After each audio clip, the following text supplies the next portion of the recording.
Hi friends, ಇದು ಇವತ್ತಿನ video ಆಗಿರುತ್ತೆ. ಇವತ್ತು ನಾನು ಬೆಳಗ್ಗೆ ಎದ್ದು ಬಂದು ಆಚೆ ನೋಡೋ ಅಷ್ಟೊತ್ತಿಗೆ ಎಲ್ಲರೂ ಪಪ್ಪಾಯ ತಿಂತಾಯಿದ್ರು. ಅದಾದಮೇಲೆ ನಾನು ನಮ್ಮ ಅಕ್ಕ ರೆಡಿ ಆಗಿಬಿಟ್ಟು ದೇವಸ್ಥಾನಕ್ಕೆ ಅಂತ ಹೊರಟು. ಆದರೆ ನಮ್ಮ ಅಕ್ಕ ಮಗ ಬರಲ್ಲ ಅಂತ ಆದರೂ ಅವನು ಬಿಡ್ದಲೆ ಅವನು ಕರ್ಕೊಂಡು ಹೊರಟು. ನಾವು ಹೊರಟಿದ್ದೆಲ್ಲಪ್ಪ ಅಂದರೆ ನವಲೆ ನಾಗೇಶ್ವರನ ದೇವಸ್ಥಾನಕ್ಕೆ. ಇಲ್ಲಿ ನವಿಲು ಮತ್ತು ನಾಗರಾವು ಒಟ್ಟಿಗೆ ಇರೋದ್ರಿಂದ ನವಲೆ ನಾಗೇಶ್ವರ ಅಂತ ಹೆಸರು ಬಂತು. ಇಲ್ಲಿ ಸುಮಾರು ನಾಗರ ಕಲ್ಲುಗಳಿದ್ದಾವೆ. ಹಾಗೇನೆ ನಮ್ಮದು ಒಂದು ಹರಕೆ ಇತ್ತು. ಹಂಗಾಗಿ ನಾನು ಅಲ್ಲೋಗಿ ಹೂ ಮಂಡೆ ಕೊಟ್ಟು ಅದಾದಮೇಲೆ ದೇವಸ್ಥಾನದ ಹತ್ರ ನೀರು ಹಾಕಿಸ್ಕೊಳ್ಳೋಣ ಅಂತ ಹೋದೆ. ನಮಗೆ ಏನೇ ತೊಂದರೆ ಇದ್ರೂ, ನಮಗೆ ನಾಗದೋಷ ಏನೇ ಇದ್ರೂ ನಾವು ಇಲ್ಲಿಗೆ ಬಂದು ಪೂಜೆ ಮಾಡಿಸ್ಕೊಂಡು ನೀರು ಹಾಕಿಸ್ಕೊಳೋದು. ಹಾಗೆಯೇ ನೀರು ಹಾಕಿಸ್ಕೋತಾ ಇದ್ದು ಅಷ್ಟೊತ್ತಿಗೆ ನಮ್ಮ ಅಕ್ಕನ ಮಗ ನೀರು ಹಾಕಿಸ್ಕೊಳಲ್ಲ ನಾನು ಅಂತ ಅಳ್ತಾ ಇದ್ದ. ಅವನಿಗೂ ಬಿಡ್ದಂಗೆ ನನ್ನ ಜೊತೆಲೇ ನೀರು ಹಾಕ್ಸಿದ್ರು. ಹತ್ರೂ ಬಿಡಲಿಲ್ಲ ಪಾಪ ಅವನ್ನ. ಅದಾದಮೇಲೆ ದಿಂಡುಳ್ಳಿ ನಾನು ಬಟ್ಟೆ ಎಕ್ಸ್ಚೇಂಜ್ ಮಾಡ್ಕೊಂಬರೋಣ ಅಂತ ಹೋದೆ. ಅಷ್ಟೊತ್ತಿಗೆ ನಮ್ಮ ಅಕ್ಕನೂ ನೀರು ಹಾಕಿಸ್ಕೊತಾ ಇದ್ರು.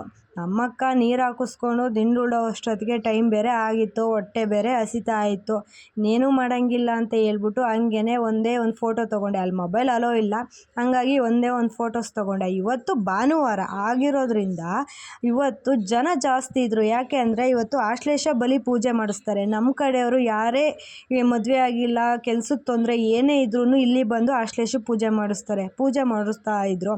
ಆ ಪೂಜೆ ಅಷ್ಟೊತ್ತಿಗೆ ನಮ್ಮ ಅಕ್ಕನ ಮಗನಿಗೆ ಹೊಟ್ಟೆ ಹಸಿತಾ ಇತ್ತು ಅನಿಸುತ್ತೆ. ಹಂಗೆ ಬಾಳೆಹಣ್ಣು ತಿಂದ. ಹಂಗೆ ಇಲ್ಲೊಂದೊಂದು ಹರಕೆ ಇತ್ತು. ನನಗೆ ಕೈಗೆ ಏಟಾಗಿರೋದ್ರಿಂದ ಕೈ ಕೊಡ್ತೀನಿ ಅಂತ ಹರಕೆ ಮಾಡ್ಕೊಂಡಿದ್ದೆ.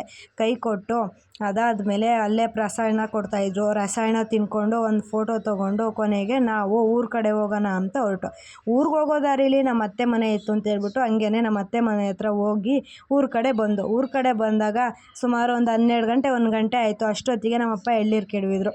ಹಂಗೇ ಎಳ್ಳೀರು ಕುಡ್ಕೊಂಡು ನಮ್ಮ ಅಕ್ಕನ ಮಗುನ ಎಳ್ಳೀರು ಕೊಡು ಅಂತ ಕೀಟ್ಲೆ ಮಾಡಿಕೊಂಡು ಕೂತಿದ್ದು. ಅಷ್ಟೊತ್ತಿಗೆ 3 ಗಂಟೆ ಆಯಿತು. ಇವತ್ತು ನಮ್ಮ ಮಂದೇವ್ರದ್ದು ತೇರಿರೋದ್ರಿಂದ ನಾನು ನಮ್ಮ ಅಕ್ಕ ಇಬ್ಬರೂ ನಮ್ಮ ಮಂದೇವ್ರ ತೇವ್ರಿಗೆ ಹೋಗೋಣ ಅಂತ ಹೊರಟು. ನಮ್ಮ ಅಕ್ಕ ತಿಪ್ಟೂರಲ್ಲಿ ನನಗೇನೋ ಕೆಲಸ ಇದೆ ಅಂದರು. ಹಂಗಾಗಿ ತಿಪ್ಟೂರಲ್ಲಿ ನಾನು ವೆಯ್ಟ್ ಮಾಡ್ತಿದ್ದೆ. ಆಮೇಲೆ ನಮ್ಮ ತೇರಿಗೆ ಹೊರಟು.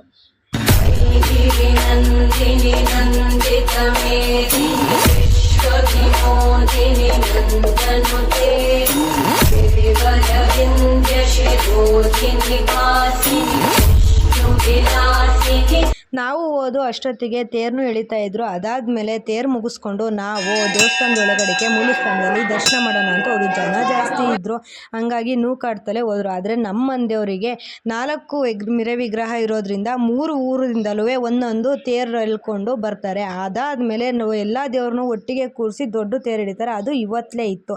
ಅದನ್ನೆಲ್ಲ ಮುಗಿಸ್ಕೊಂಡು ಕೊನೆಗೆ ನಾವು ಹೊರಟಿದ್ದೆ ನಮ್ಮ ಪಯಣ ಬೆಂಗಳೂರು ಕಡೆ.